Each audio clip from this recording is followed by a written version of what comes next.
Hey everyone, and welcome back. We're diving into something really important today, especially if you're prepping for the UPSC exams. Oh, absolutely. It's all about the recent prison reforms in India. Yeah. You might think, prison reform? How does that fit into the UPSC? But trust me, this stuff is crucial for mains, and you might even see it pop up in prelims. No, you're absolutely right. It really does cover a lot of ground. It touches upon current affairs, obviously, but also goes deeper into how India's government works, the legal systems in place, and those social justice issues. All things that the UPSC loves to ask about. Exactly. So think of this as like a little cheat sheet for those aiming for those top IAS spots. Okay. We're talking some serious changes to prison rules here, and it all comes from a big Supreme Court ruling Mm-hmm. back on October 3rd, 2024. Right. This ruling pointed out two big problems: Okay. caste-based discrimination, which is still happening in prisons, Yeah. and how each state defines a habitual offender differently. Oh, interesting. Yeah, it's all over the place. What I found fascinating is that the court didn't just say, hey, this is bad. They actually pushed for solutions. They did. They did. And that's a key thing to remember. It's like they said, enough talk, we need action. Ah, That's where these amendments to the prison rules come in. exactly. Right. The Ministry of Home Affairs really took those observations to heart, and these amendments are a direct result of that. So you can see how the judicial system and the executive branch are working together to address these issues. Awesome. So let's break down these changes one by one. Okay? First up, we've got to tackle this caste-based discrimination that's been plaguing the prison system for way too long. And UPSC, folks out there, listen up. This goes right to the heart of social justice and equality. Major themes you need to know. You are absolutely right. Those are hot topics, and you know the UPSC loves connecting things. So these amendments, they're all about ensuring no one's treated differently in prison just because of their caste. Hmm. Work assignments, everything needs to be fair. No more playing favorites based on caste.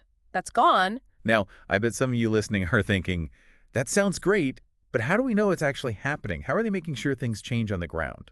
Right. I can see you've got some skeptical listeners out there, and that's a good thing. Always question, always dig deeper. That's the spirit. But to answer that, they added a whole new section to the Model Prisons and Correctional Services Act of 2023, Oh, wow.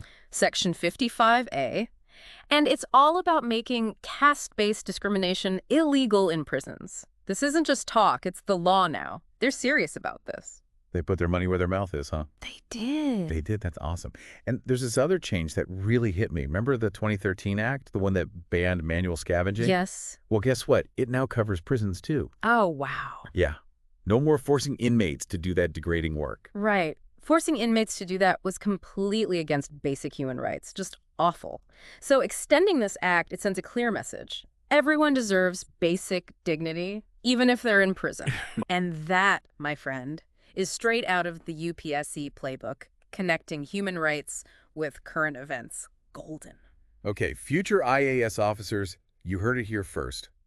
This connection between prison reform and basic human rights is something you need to study. It's going to be gold for your mains prep, for sure. Absolutely. But these reforms, they're not just about ending caste discrimination. There's more. You're right. Let's talk about this whole habitual offender definition. The Supreme Court, they weren't happy with how different states were defining and treating these so-called habitual offenders. It was a mess, frankly. It was. And this lack of consistency, it was a real problem because it could lead to unfair sentences. Absolutely. So the court stepped in and said, we need one definition for the whole country. A unified approach. Exactly. Care. Very important. So how does this new definition work? What makes someone a habitual offender now? Okay, so under the new rules, it's pretty straightforward. A habitual offender is someone who has been convicted and sentenced more than twice. More than twice. More than twice in a 5-year period. Okay. But here's the catch. These offenses, they have to be separate incidents, Oh, I see. not part of the same crime spree. Gotcha. And importantly, the sentences can't have been overturned on appeal. Right. It has to stick. Okay, so it's not about punishing someone for one mistake. It's about seeing a pattern of behavior. Absolutely. It's about establishing a clear pattern of criminal activity. And here's another crucial point. Any time spent in jail, it doesn't count towards that 5-year period. So it's all about the timing of the offenses, not about any time served. Exactly. Makes sense. It's all about fairness. Fairness and consistency. We're talking about building a fair system, a system that treats everyone equally under the law. Okay, but now I've got a question. And UPSC enthusiasts, this is for you. How can the central government make these changes when police and public order are state subjects? I mean, that's straight from the Constitution, right? Excellent question. That shows you've been hitting the books. You're absolutely right. The Constitution does put police and public order under the state list, giving states the primary control over their police forces and prisons. But that doesn't mean the central government is powerless. Right. It's more about influence. So they can't exactly dictate what states do. No, not dictate, but they can certainly guide them. Like a gentle nudge in the right direction. Exactly. It's about setting standards. The central government can't directly control the state's prisons, but they can create these model laws and guidelines, like these prison reforms, and say, hey, this is how we think things should be done. This is best practice. Exactly. It's like a best practices guide to a fairer and more efficient prison system. And the states can take those guidelines and adapt them, make them fit their own unique situations. That's really smart. It's finding that balance. It is. It's a delicate balance of power, for sure. And understanding this interplay between the central government and the states, that's key for anyone who wants to work in the IES. This is the kind of stuff that'll make your mains answers really stand out, show them you really get how India works. It's those little details that make all the difference. Oh, absolutely. They can make or break your exam. And, speaking of the central government and keeping things safe and secure, I can't help but think of organizations like the CISF, the Central Industrial Security Force. Now, they're not directly related to prisons, but they play a big part in making sure important places are safe all across India. Like airports, power plants, even government buildings. Yeah, right. You're right. They are a federal organization under the Ministry of Home Affairs. Yeah, right. Their job is to protect all that vital infrastructure. It's a big responsibility, and it's a key part of national security. Okay, UPSC prelims, folks. This is for you. Quick fact check. The CISF, it's a central agency. It's not run by the states. Knowing that difference is important when you're studying how power is shared in India. That's a good point. These little details, they can trip you up in the exam. Oh, yeah, those tiny details, they could really catch you out, especially in an exam as competitive as the UPSC. All right, let's get back to the main topic here. Prison reforms. We've covered the legal changes, the new definitions, even touched on how federalism works in India. Right. But what's the bigger picture?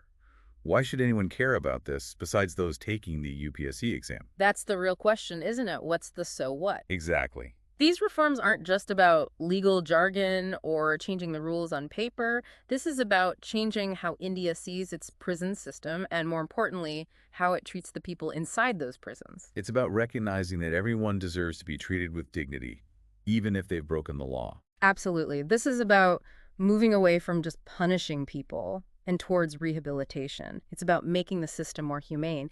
These reforms, they say that India is serious about upholding the fundamental rights of every citizen, regardless of their past mistakes or even their current legal status.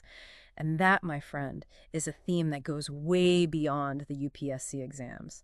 That's the foundation of a fair and just society. Beautiful. Okay, so we've talked a lot about what these reforms are, why they happened, and the challenges they face. But I'm sure some of our listeners, those studying hard for the UPSC mains especially, they're probably wondering something. Yeah. How do we make sure these reforms actually work? Because passing laws is one thing, but changing how things actually work in prisons, that's a whole other challenge. You're absolutely right. It's one thing to write down these great ideas, but making them happen in the real world, especially in a system as complex as prison system, that's the tough part. To the million-dollar question, right? Enacting reforms, it's just the first step. Exactly. It's like building a house. Right. The foundation is important, but you also need the walls, the roof, and all the finishing touches to make it a home. Love that analogy. It's about taking that blueprint and turning it into something real. Precisely. So how do we do that? How do we bridge the gap between what's written in the law and what actually happens in prisons? Well, this is where critical thinking comes in. This is where those analytical skills really matter, and the UPSC examiners, they're looking for exactly that. Think about it. What could get in the way of these reforms working? What can regular people, NGOs, even the courts do to make sure these changes aren't just empty words? How do we track progress? How do we hold people accountable? Those are fantastic questions, and honestly, I don't think there's one simple answer. No, there isn't. It's going to take a lot of different efforts.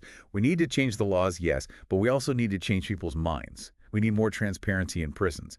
And everyone involved, they need to keep pushing for change. Exactly. And, this is the kind of thinking that will set you apart in the UPSC Mains.